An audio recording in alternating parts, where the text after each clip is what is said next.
Entonces, vamos a entrar ya en materia para contarles en detalle cómo ha sido la construcción, este proceso de construcción de este decreto. Entonces, lo primero que queremos contarles a todos es que obviamente la construcción de este proceso, de este proyecto de decreto, no parte de cero.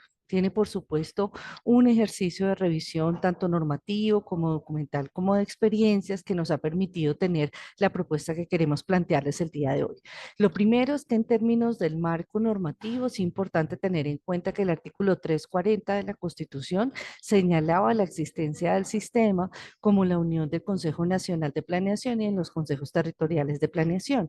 Sin embargo, pues este ejercicio no ha sido desarrollado y reglamentado y en este sentido lo que hemos podido avanzar en la construcción de las distintas experiencias y en la revisión de los documentos es que efectivamente es necesario contar con un instrumento normativo que reglamente la operación y el alcance del sistema.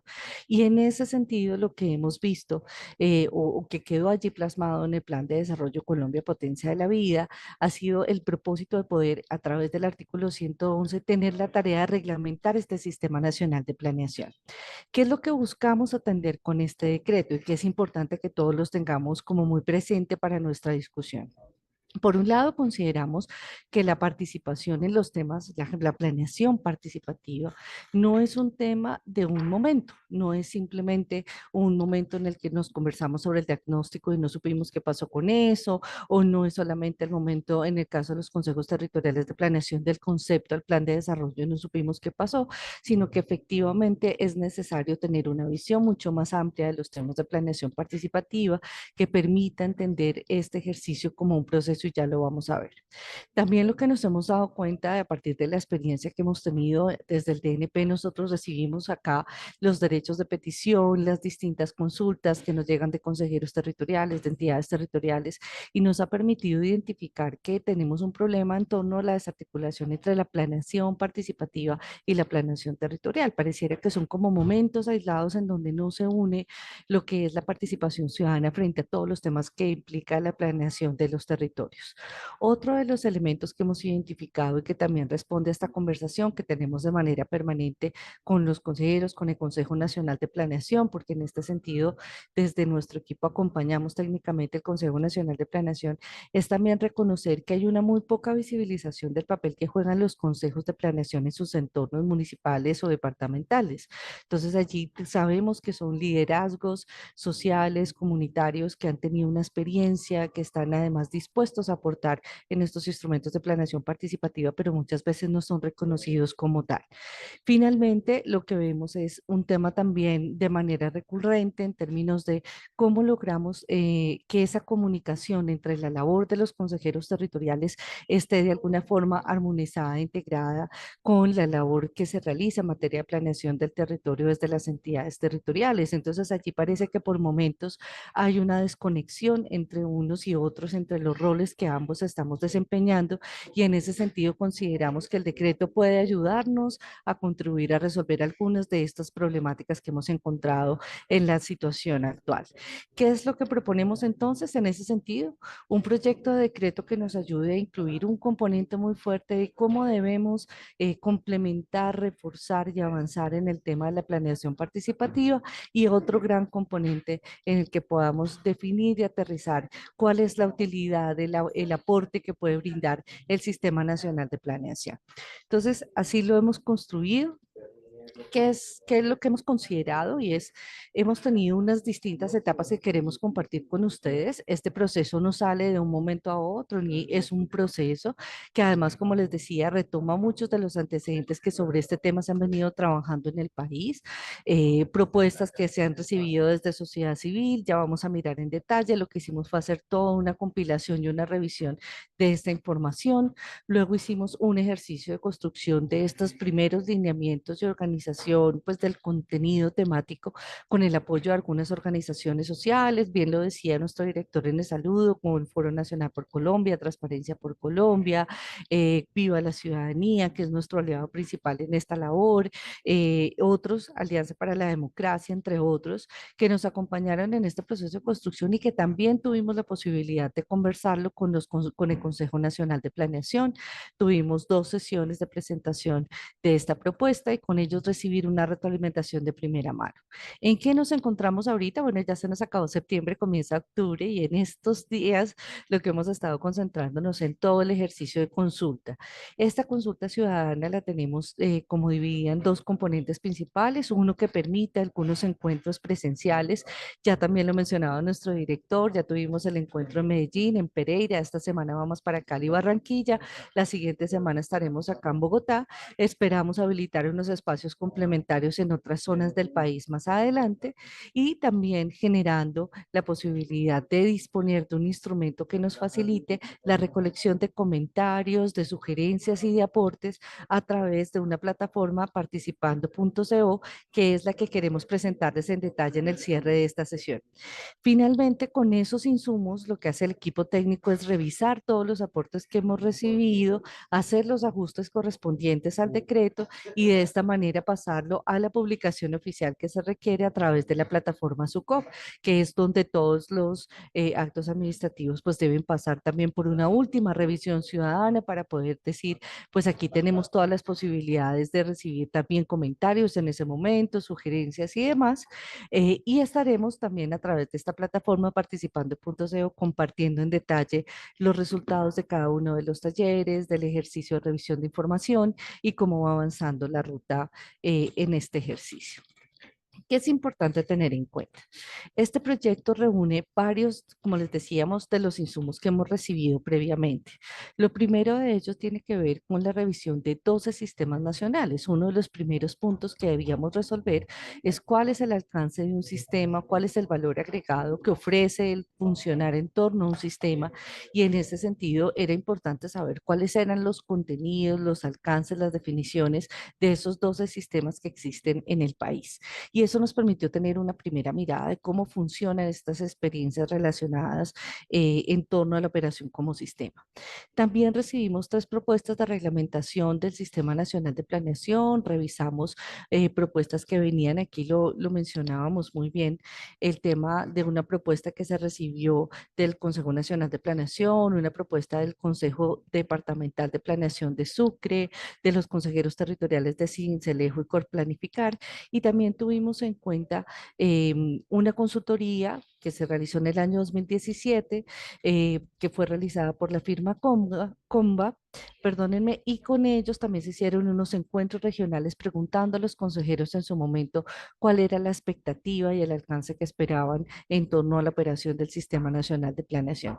Finalmente, creemos también que hay unas orientaciones muy precisas en el acuerdo final de unos retos importantes que se definieron en el acuerdo final de paz en torno a fortalecer la planeación participativa de los escenarios y las herramientas de participación y en ese sentido el acuerdo final también es uno de los referentes principales de este ejercicio y adicionalmente pues los insumos que recibimos para unos lineamientos de una ley estatutaria de garantías para la participación de organizaciones y movimientos sociales para la movilización y la protesta social que se hizo en el marco de la Comisión Nacional de Diálogo 2017.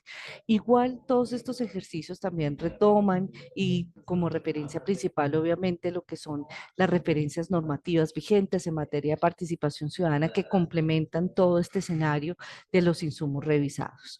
Entonces, ¿qué hicimos con esta información y cómo lo estamos pensando? Entonces ustedes van a encontrar en colores amarillo, rojito y azul la estructura general de este decreto, que es la forma en como nosotros estamos proponiendo abordar estos 2 temas. Vamos a tener un capítulo 1 donde están las disposiciones generales y esto tiene que ver con los enfoques en términos étnicos, enfoques diferenciales, enfoques poblacionales, enfoques además desde la visión del territorio que son súper importantes en esta definición y en el marco de este sistema tenemos también unas definiciones sobre el alcance pues, de cada uno de los términos que estamos usando en materia de planeación participativa. Tenemos entonces allí como todo el tema de principios de lo que esperamos lograr o que son la guía y la pauta de implementación de este decreto. En el título 2 estamos apuntándole, como les decíamos, y ya lo vamos a entrar en detalle, al tema del fortalecimiento de la planeación participativa. Y en ese sentido tenemos unas apuestas de unos contenidos mínimos de lo que debemos hacer para poder hablar de planeación participativa, qué es lo que debemos hacer. El tercer título, perdónenme, ya integra o profundiza el contenido frente a cómo nos imaginamos el sistema, el alcance, los actores, los temas, ya lo vamos a ver. Y por último, unas disposiciones finales. ¿Qué es importante tener en cuenta y que no perdamos de vista? Que es un instrumento flexible y general, es decir, no podemos entrar como mucho detalle de particularidades puntuales porque pensamos que es un instrumento, un acto administrativo que debe tener una vigencia en el tiempo y por tanto si entramos a detalles de nombres específicos, por decirles un ejemplo de instrumentos de planeación, es posible que estos con el tiempo puedan cambiar y entonces quedaría un poco sin efecto el decreto. Y sobre todo que reconoce las autonomías y en este sentido es que los ejercicios de planeación territorial, por supuesto, tienen un referente en los mismos actores y autoridades en el territorio y así, por tanto, hay que reconocer las autonomías que tiene cada uno en el desarrollo de los roles que tienen a su cargo.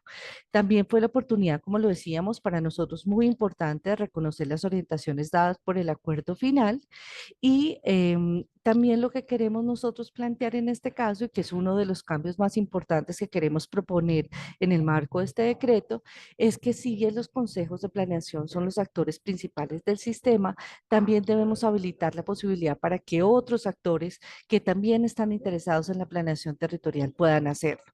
En ese sentido, es como buscamos que haya la posibilidad de que organizaciones, academia, ciudadanía en general, manifestaciones de participación, instancias reglamentadas también puedan ser parte de estos procesos de una manera articulada. Entonces, entrando en materia, sobre planeación participativa. Aquí es muy importante que tengamos en cuenta que este proceso de planeación participativa aplica para aquellas pues, iniciativas, instrumentos de planeación que tenemos en el entorno territorial. Y en esta línea, lo que ustedes ven allí al costado, al final en ladito gris, decir, ¿cuáles son los principales instrumentos de planeación que tenemos a nivel municipal? Los planes de desarrollo municipales, el plan de ordenamiento territorial, algunos municipios tienen iniciativas de presupuestos participativos, entonces, bueno, ahí estamos hablando, esos son los instrumentos principales. Y seguramente ustedes han podido ser parte de los procesos más recientes de elaboración de los planes de desarrollo en sus respectivos municipios. Entonces, ¿qué decimos? Si bien tenemos unos esfuerzos muy importantes por realizar procesos participativos, lo que quiere el decreto es aportar en cómo lo hacemos de una manera integral y completa. La planeación participativa es un proceso, no es un momento particular. Y lo que queremos promover en ese sentido es que haya al menos estos 5 elementos tenidos en cuenta en el marco de la implementación de estas estrategias de planeación participativa. El primero tiene que ver con una identificación amplia de actores. Volvemos otra vez a lo que mencionábamos hace un momento y es que el decreto le aporta o le apuesta de manera principal a que tengamos una diversidad de actores, visiones, desde la ciudadanía a nivel individual, como también organizaciones sociales, instancias reglamentadas de participación, comités, mesas, en fin, formas distintas de participación que existen en los territorios. Es necesario tener en cuenta esa visión amplia de los actores que deben estar involucrados en estos procesos de toma de decisiones en torno a plan de desarrollo, plan de entrenamiento, presupuestos participativos, como lo decíamos. Definir una estrategia de participación. Y si ustedes ven lo que les contaba hace un momento de cuáles son como las distintas etapas y los tiempos, es una información que como entidades territoriales debemos ofrecerle a la ciudadanía. Si queremos que participen, será claro establecer con qué objetivo, con qué alcance, qué resultados, con qué tiempo, cómo va a ser este proceso de largo plazo, de mediano plazo en materia de participación y que esto sea una información transparente para todos los que hacen parte de la iniciativa. Un tercer elemento tiene que ver con la retroalimentación del proceso participativo. Esto lo decía en parte, es parte de lo que son las recomendaciones del acuerdo final, que incluso en algún momento la 1757 de 2015, que es la ley estatutaria de participación, también lo menciona y que nosotros queremos retomarlo de una manera muy fuerte aquí en el decreto, y es cuando la ciudadanía ofrece una información, es importante decirle a la ciudadanía, yo qué hice con esa información, ¿cierto? Si esto que usted me dio una retroalimentación en una mesa o en el caso de los consejos territoriales a través de un concepto, pues si yo lo pude tener en cuenta, si yo lo analicé técnicamente y de ahí salieron algunas ideas que yo pude integrar, o si efectivamente de acuerdo al análisis técnico, pues estas ideas pues se descartan porque no tienen una sostenibilidad financiera o no hay una posibilidad o no hace parte de lo que en ese momento se está trabajando en torno al instrumento de planeación. Esa información para la ciudadanía es súper valiosa y permite que se cualifique también la participación. La ciudadanía comprende cuáles de esas herramientas sí podían ser, cuáles efectivamente no y se descartaron. Y en ese sentido sentimos que nuestra participación como ciudadanos fue una participación también útil y significativa. Lo otro que consideramos nosotros es que estos instrumentos de planeación territorial tienen, más allá de la adopción, de la toma de decisiones, que en el caso del plan de desarrollo es el acuerdo a través del cual se adopta el plan de desarrollo o por decreto dependiendo de la circunstancia, o en el caso del plan de ordenamiento territorial que se adopta también o por acuerdo, es que comienza la implementación y ahí esa es la parte más importante. Nosotros a veces desde la ciudadanía nos quedamos un poco en el diagnóstico, en el antes de, pero creo que aquí lo que queremos promover en esta visión de la planeación participativa como proceso es que efectivamente esto continúa y continúa de una manera muy fuerte en el seguimiento. Y esto tiene que ver con que tengamos como ciudadanos un acceso a una información en un lenguaje sencillo a través de los canales que utilizamos como ciudadanos para estar informados y también desde la ciudadanía pues estar interesados, hacer el seguimiento frente al uso de esa información que nos están dando las entidades territoriales para que nosotros podamos acompañar, hacer recomendaciones, sugerencias, hacer el ejercicio del control social a la implementación de estos distintos instrumentos de planeación. Y por último, consideramos que son necesarias estas garantías. ¿Y esto qué tiene que ver? Y va muy de la mano con la identificación de los actores y del contexto. Y es que nosotros podemos identificar claramente que estos ejercicios de participación necesitan, por ejemplo, tener una consideración frente a los horarios más adecuados para que podamos garantizar la participación de las mujeres, cuáles son las condiciones que se requieren para la participación de la comunidad LGBTIQ+, qué condiciones diferenciales se requiere para tener esta conversación con comunidades étnicas. La conversación es distinta. Entonces, ¿cómo tenemos nosotros esas garantías en términos además de condiciones de logística, que haya accesibilidad para personas con discapacidad, que si tenemos población que tiene una discapacidad auditiva podamos contar con lenguaje de señas? Elementos como esos son determinantes para poder dar las condiciones para la participación. En el caso, por ejemplo, de los entornos rurales, hay muchos entornos rurales que son muy alejados de las cabeceras municipales y si el ejercicio participativo lo hago solo en la cabecera municipal, pues estas comunidades rurales no van a tener la posibilidad de hacer sus aportes en el marco de estos planes, de estos distintos instrumentos de planeación. Entonces, en este sentido, lo que propone el decreto es, si vamos a hacer ejercicios de planeación participativa, debemos tener en cuenta estos elementos y debemos concebirlo como un proceso que nos permita esa interacción y esa comunicación en doble vía de manera permanente entre los actores. Entonces, este capítulo en particular es el que está orientado a que podamos mejorar y potenciar los ejercicios que hoy las entidades territoriales y la ciudadanía realizan en torno a los planes de desarrollo, planes de ordenamiento y los municipios que lo tienen en torno a los procesos de presupuesto participativo. Ahora entramos a la segunda parte, al segundo gran bloque temático del decreto, y es la reglamentación del Sistema Nacional de Planeación. Y en esta línea, que es importantísimo que tengamos en cuenta para tener como las pautas claras para esta discusión. ¿Qué queremos que todos comprendamos en términos de lo que no es el sistema? Porque a veces tenemos unas expectativas muy altas que debemos controlar. De alguna manera, lo que queremos es aterrizar cuál es el alcance particular de este decreto como decreto. No es una instancia, no estamos considerando que sea una instancia adicional. Creemos que en términos de los actores de la planeación están definidos normativamente y allí están ya definidos. El sistema no debe ser una instancia y por tanto no tiene esa categoría de actor y a ese sistema no se le atribuyen funciones. Vamos a ver, es cómo este sistema al final lo que nos permite es que los actores del sistema podamos cumplir mejor nuestras funciones. No es un ente garante, evaluador o sancionatorio. Como les decíamos, nosotros acá desde el TNP acompañamos mucho los distintos derechos de petición que nos llegan tanto a las entidades territoriales como consejeros territoriales y nos dicen, no, es que aquí no se cumple tal, pues el sistema no va a tener ese rol de ser sancionatorio o evaluador. Cada uno de estas labores tienen un responsable específico y particularmente en el caso sobre todo de los sancionatorios tiene que ver con el cumplimiento de las normas, que es una labor asignada pues a la Procuraduría General de la Nación. No es la suma del Consejo Nacional de Planeación y los CTPs únicamente. ¿Sí? Si bien la Constitución política lo señala como los actores del sistema, consideramos que es importante que esta conversación entre el Consejo Nacional, entre los consejos territoriales, se dé frente al proceso de toma de decisiones y en ese sentido, pues necesitamos tener un interlocutor institucional y ya lo vamos a hacer.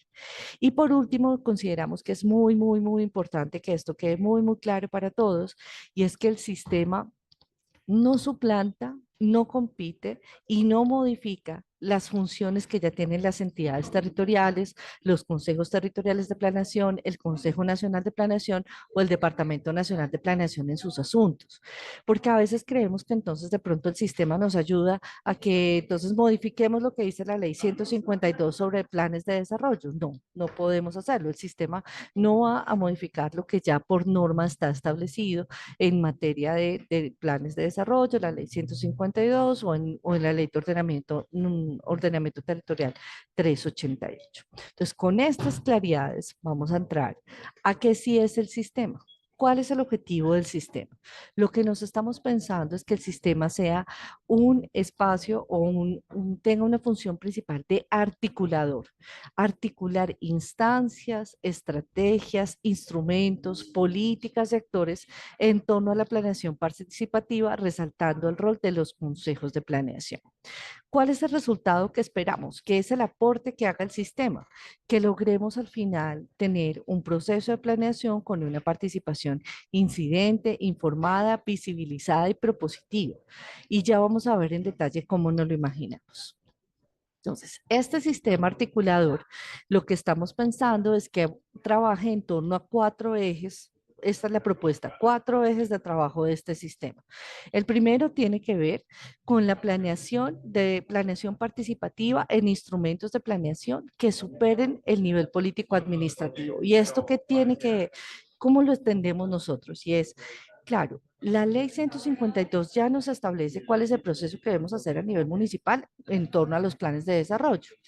Y ya efectivamente el plan, la ley 388 nos dice sobre el plan de ordenamiento territorial, el rol que tienen los consejeros y los distintos actores en las distintas fases.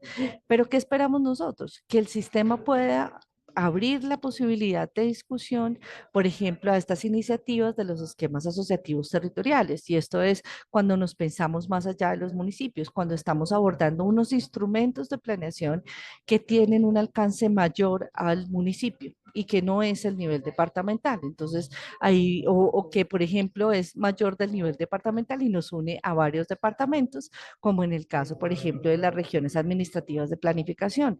Ahí que estamos dando una discusión sobre cuál es la visión que tenemos de los territorios un poco más amplia que nuestros municipios o que nuestros departamentos. Allí es donde creemos que el sistema puede abrir la posibilidad para que en torno a esos instrumentos, y volvemos a decir instrumentos porque si estamos hablando de incidencia, en últimas lo que nosotros estamos diciendo es la posibilidad de que eso que yo diga pueda ser tenido en cuenta y pueda recibir esa retroalimentación. Y ustedes ven aquí parte de las cinco etapas que estamos viendo en el ejercicio también de planeación participativa. Entonces, por ejemplo, en esa discusión regional, que nosotros podamos como consejeros, como actores interesados en la planeación, podernos reunir y conversar en torno a ese instrumento de planeación y que es el Plan Estratégico Regional y sobre eso particularmente poder dar unas recomendaciones, unas sugerencias, que esto tenga un proceso de retroalimentación, que yo pueda valorar cómo fue ese ejercicio de conversación en ese proceso de rendición de cuentas también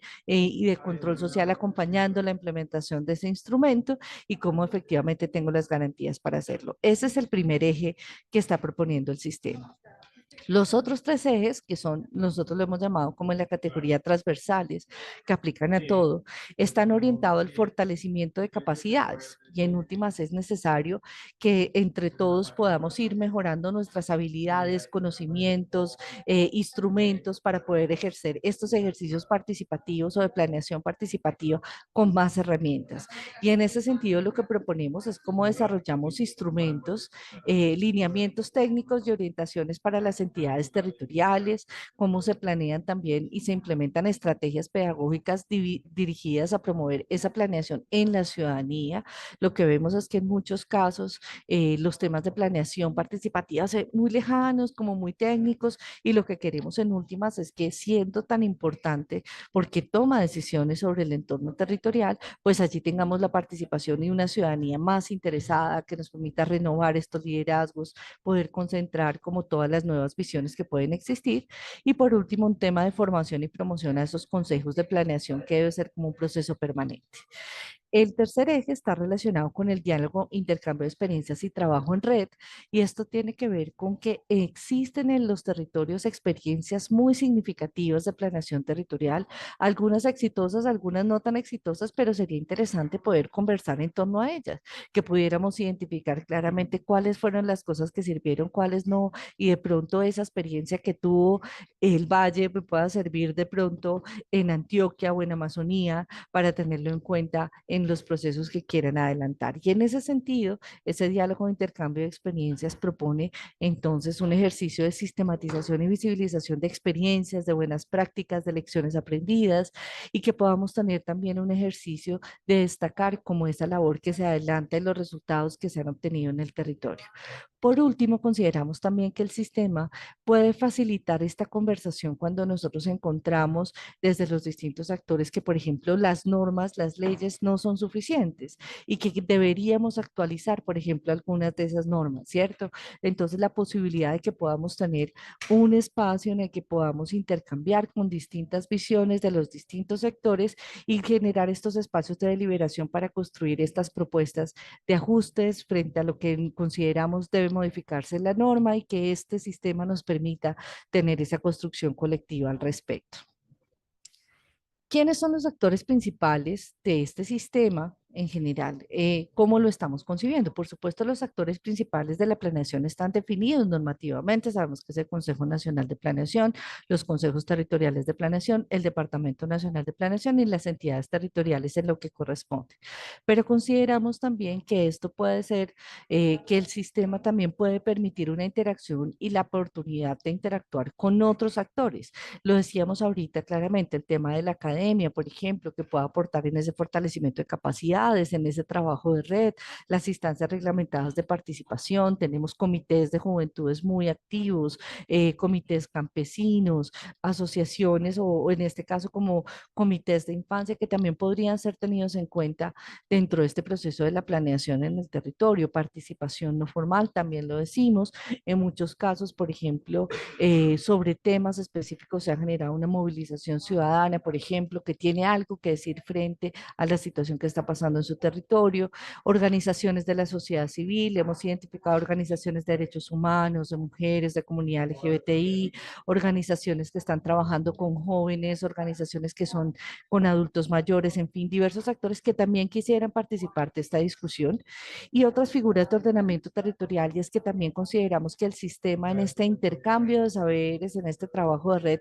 también debería ayudarnos a reconocer los aportes que tienen también las comunidades étnicas en su cosmovisión, en su organización del territorio y en cómo generamos esa compatibilidad de esas visiones cuando tenemos a estas comunidades en nuestro territorio. Es cómo logramos esa armonización y ese trabajo conjunto entre los distintos actores. Finalmente, también, ¿qué les queremos proponer en términos del funcionamiento? ¿Cómo operaría? Esto también es súper importante que lo tengamos claro. El sistema funciona sobre estos cuatro ejes de acción, sobre estas cuatro temáticas en particular. ¿Y qué es lo que hemos considerado nosotros? Que debe construirse el funcionamiento del sistema desde las necesidades del territorio hacia lo nacional. Y esto parte de lo que nosotros hemos denominado en la elaboración de unos planes de trabajo regional. Hemos rescatado la estructura de las regiones que se utilizó en su momento para la formulación del Plan Nacional de Desarrollo. Es parte de lo que también queremos validar con todos ustedes y es en este sentido proponer que en las regiones nos sentemos los distintos actores de la planeación, las entidades departamentales, las entidades municipales, los consejeros territoriales, departamentales y municipales, a conversar sobre cuáles son esas necesidades que se presentan en torno a los ejes de acción. Y frente a eso, formular unas acciones específicas que permitan a toda la región resolver esas necesidades. ¿Qué esperamos nosotros? Que este ejercicio de encuentro regional, pues, que se aterrice en un plan de trabajo con acciones muy puntuales, con responsables, con tiempos, con recursos. Esto nos permite llevar después estos insumos a un encuentro nacional en el que nosotros consideramos es importante hacer la combinación o la construcción conjunta de las distintas iniciativas que salen de las regiones y que en ese plan de trabajo nacional nosotros podamos tener, lo hemos pensado así, una representación de estas regiones que vayan a presentar pues lo que es su correspondiente plan de trabajo, sus necesidades específicas de fortalecimiento y demás. ¿Qué proponemos en últimas? Si ustedes ven ahí, se requerirá un quórum y es que sabemos, hoy tenemos más o menos, tenemos un registro de consejeros nacionales, consejeros territoriales de planeación y en ese tenemos más o menos unas 2.000 personas inscritas de manera voluntaria y sabemos que no están los 1.112 municipios del país. Entonces, ustedes entenderán que son muchísimos actores que están allí y que no podríamos hacer pues un ejercicio de un encuentro con todos los consejeros del país, pues esto podrían ser 5.000, 6.000 personas, no lo tengo muy claro en cálculos. Entonces, tomar decisiones frente a eso es muy difícil cuando tenemos unos espacios de participación tan amplios. Entonces, ¿qué es lo que hemos propuesto nosotros?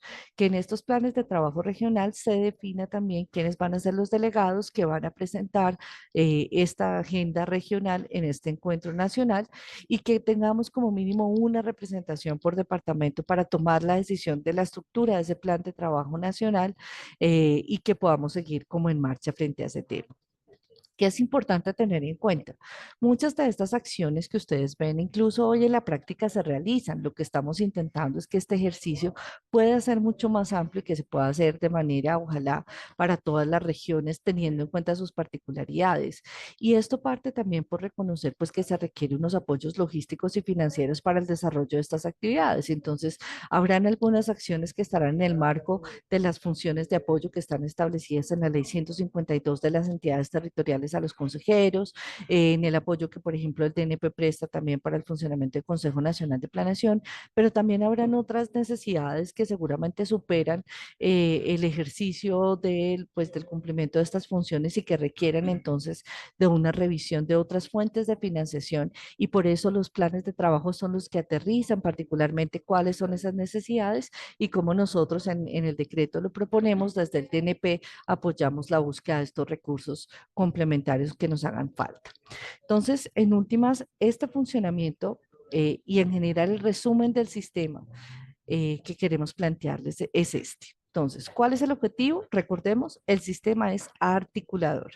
¿Articulador de qué actores? Como mínimo el Consejo Nacional, el Consejo Territorial, el Departamento Nacional de Planeación, entidades territoriales, con la posibilidad de vincular estos otros actores de la planeación e interesados que quieran ser parte del proceso. ¿Cómo funciona el sistema? En torno a los cuatro ejes de acción únicamente, ¿sí? Estamos identificando sobre instrumentos particulares en donde podamos conversar entre varios por la dinámica misma del instrumento o el fortalecimiento de capacidades o el intercambio de experiencias o la propuesta normativa. Y estos ejes en cómo se consolidan o se aterrizan a través de estos planes de trabajo nacionales y regionales. ¿Cuál es el propósito? Lo decíamos hace un momento, ¿cuál es el resultado que esperamos? Que a través de estos ejes de acción y la implementación de sus acciones logremos procesos de planeación participativa con participación incidente, informada, visibilizada y propositiva. Eso responde a cada uno de los ejercicios de los ejes que hemos propuesto, si se dan cuenta. Visibilizada en el intercambio de experiencias, propositiva en el tema del marco normativo, informada e incidente en el marco del fortalecimiento de las capacidades y de este ejercicio de participación en instrumentos específicos. Entonces,